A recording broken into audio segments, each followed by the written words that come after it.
ជំរាបសួរអាចារ្យនៃវីដេអូចាស់ទេប៉ុន្តែមើលទៅវាតាក់ភ្នែកចាអំពុំមានចាហើយថ្ងៃនឹងផងដែរនាងខ្ញុំបានចាផ្អកចំហុយចានឹងហើយអញ្ជើញអំពុំមីងមកភាសាជាមួយនឹងខ្ញុំទាំងអស់គ្នាចាឥឡូវនេះនាងខ្ញុំចាចាប់ផ្ដើមទាញស្ពៃក្តោបមកចាដើម្បីដុបផ្អកដាក់ពីលើនឹងធ្វើការភ្លក់ឲ្យអំពុំមីងមើលអញ្ចឹងណាអំពុំមីងចាមែនចា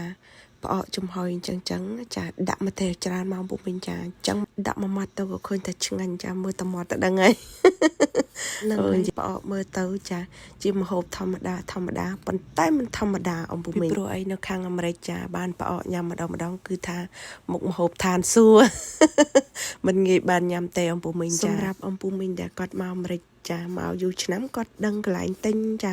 គាត់តាក់តងគេទិញណេះទិញដល់តែសម្រាប់ដូចនាងខ្ញុំទៅមកអញ្ចឹងចាអត់សូវស្គាល់ភូមិសាស្ត្រអត់រៀងបាត់ទៅចាអាចារ្យអញ្ចឹង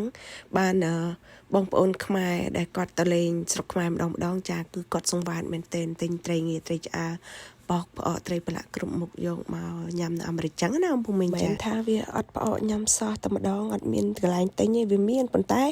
វាតម្លៃវាថ្លៃ1 គុណនឹង 4 5អីចឹងណាចឹងវីដេអូនេះខ្ញុំមានតែប៉ុណ្្នឹងទេបាយ